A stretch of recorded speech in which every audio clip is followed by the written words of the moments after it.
শরীফ ওসমান হাদি হত্যাকাণ্ড যখন হলো তখন থেকে একটা বয়ান শুনলাম যে সরকারকে বেকায়দায় ফেলার জন্য এই হত্যাকাণ্ড। পরবর্তীতে প্রথম আলো, ডেইলি স্টার, ছায়ানটে যে ধরনের হলো একই বয়ান যে সরকারকে সংকটে ফেলার জন্য এই হত্যাকাণ্ড।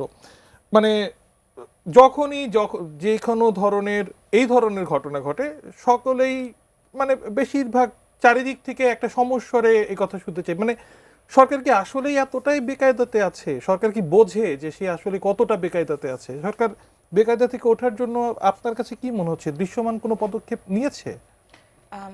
প্রথম কথা হচ্ছে যে এর আগে এই প্রশ্নটার উত্তরের সাথে আমি একটু বিএনপির স্থায়ী কমিটির সদস্য সালাউদ্দিন আহমেদ সাহেব যেটি বলেছেন যে এটি একটি বিচ্ছিন্ন ঘটনা, বিএনপিরই স্বেচ্ছাসেবক দলের একজন নেতা প্রকাশ্যে আমরা দেখেছি যে গুলিতে উনি নিহত হয়েছেন, ওনাকে খুন করা হয়েছে।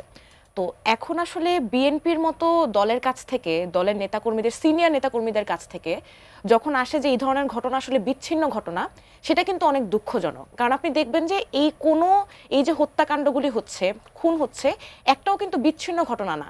আপনি দেখবেন যে ইন্টারিম সরকার গঠনের পরবর্তী সময় থেকে আমরা আইন শৃঙ্খলা রক্ষাকারী পরিস্থিতির কথা, আইনের শাসনের কথা আমরা বারবার বলে গিয়েছি, এবং দেশে যে আইনের শাসন নাই, দেশে যে আপনার জীবনের কোনো নিরাপত্তা নাই, আগেও নিরাপত্তা ছিল না অবশ্যই, এখন কারণ এই কথাটা বললে প্রশ্ন শুনতে হয় যে আগে কি নিরাপত্তা ছিল? অবশ্যই আগে নিরাপত্তা ছিল না, যার কারণে আমরা স্বৈরাচারকে হটিয়েছি। কিন্তু তারপরে আমরা যে সরকারটি গঠন করলাম, সেই সরকারের তো দায়িত্ব ছিল যে তারা আমাদেরকে নিরাপত্তা দিবে। কিন্তু দেখা গিয়েছে যে আপনি দেখেন যে ওসমান হাদির যিনি খুনি, তাকে কিন্তু আমরা দেখলাম যে তিনি একদম নির্বিঘ্নে মানে তিনি পালিয়ে গেলেন, এবং আমরা দেখলাম যে তিনি কিভাবে ওসমান হাদির সাথে দীর্ঘদিন ধরে একই সাথে ছিলেন, এবং আমরা দেখি যে আমাদের সকল ফোন কল রেকর্ড ফাঁস হয়ে যায়।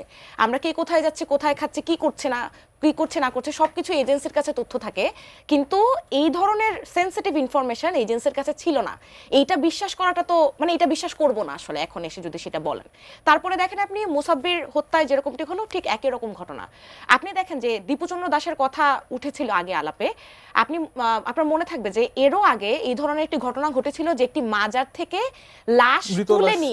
মৃত লাশ তুলে নিয়ে পিটিয়ে সেটিকে পুড়িয়ে আগুন লাগিয়ে দেওয়া হয়েছিল, এবং এই যে লাশ তুলে পুড়িয়ে নেওয়ার ঘটনা, সেই ঘটনায় আইনের কোনো বিচার হয় নাই, সেই ঘটনায় কারো কোনো শাস্তি হয় নাই, বা বিচারিক প্রক্রিয়ার পর্যন্ত আমরা ওইভাবে যেতে পারি নাই। দেখে কিন্তু আমরা দীপুচন্দ্র দাসকে একটা স্বাধীন দেশে আমরা গাছের ডালে তাকে মানে তার জ্যান্ত দেহ তাকে পিটিয়ে রক্তাক্ত করে ঝুলিয়ে পুড়িয়ে দিতে দেখলাম।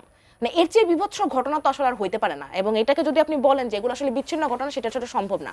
আপনার প্রশ্নটা ছিল যে আসলে সরকার বেকায়দায় কিনা। দেখেন মানে এত দুর্বল সরকার, মানে আমরা সবাই জানি যে ইন্টারিম সরকার কোনো রাজনৈতিক সরকার না, তাদের অবশ্যই বিভিন্ন জায়গা থেকে তারা অসহযোগিতা সময়ে সময়ে পেয়ে আসছে, রাজনৈতিক দলদের কাছ থেকে পেয়ে আসছে, অন্যান্য মানুষদের, স্টেক হোল্ডারদের কাছ থেকে পেয়ে আসছে। কিন্তু একই সাথে এটাও আপনার বিশ্বাস রাখতে হবে যে আমাদের মতো যারা তরুণ প্রজন্ম ছিল, তারা কিন্তু 5ই আগস্টের পরে যখন 8ই আগস্ট সরকার গঠন করা হয়, আমরা চোখ বন্ধ করে কিন্তু এই সরকারকে আমরা দিয়েছিলাম যে আমাদের ভরসা, যে তারা অন্তত আমাদেরকে এইভাবে, আমি বলবো যে বিশ্বাসঘাতকতা করবে না আমাদের সাথে। এবং তারপর আপনি দেখেন যে সরকারকে বেকায়দায় ফেলার জন্য অনেক ঘটনা ঘটছে, সেটা অস্বীকার করার কোনো উপায় নেই। কিন্তু প্রশ্নটি হচ্ছে সরকার কি করছে। আমরা দেখলাম যে যখন বারবার এই ধরনের মব সৃষ্টি করা হলো, বিভিন্ন জায়গায় গিয়ে চাপ প্রয়োগ করে আপনার এক একটা কাজ করতে বাধ্য করা হলো, তখন হচ্ছে আমাদের যিনি প্রেস সেক্রেটারি, প্রেস সচিব, তিনি বললেন যে এগুলো মব নয়, এগুলো প্রেশার গ্রুপ। তাহলে এখন সেই প্রেশার গ্রুপের প্রেশারে আপনারা আছেন। মানে যখন আপনি মবকে অ্যাকসেপ্ট করবেন, যখন আপনি মবকে প্রেশার গ্রুপ বলবেন, তখন তো আপনার সেই প্রেশারটা ফেস করতে হবে। এখন আপনারা সেই প্রেশার ফেস করছেন। এখন যখন সেই প্রেশারের ফলশ্রুতিতে আমরা দেখছি যে এই বিভিন্ন ধরনের ভাঙচুর হচ্ছে, হামলা হচ্ছে, এবং সেগুলো কিন্তু একদিনে হয়নি। আপনি দেখবেন যে একদিনে রাজধানীতে প্রথম আলো, ডেইলি স্টার, ছায়ানট, উদ্যোজিতে হামলা হয়নি। সেই হামলাগুলো সময়ে সময়ে জেলাগুলোতে হয়েছে, উপজেলাগুলোতে হয়েছে, মাজারে অনেক হামলা হয়েছে, মাজার ভাঙচুর করা হয়েছে। যেহেতু কোনো বিচার হয়নি, সেই আগুনটি এখন আপনার ঘরে এসেছে।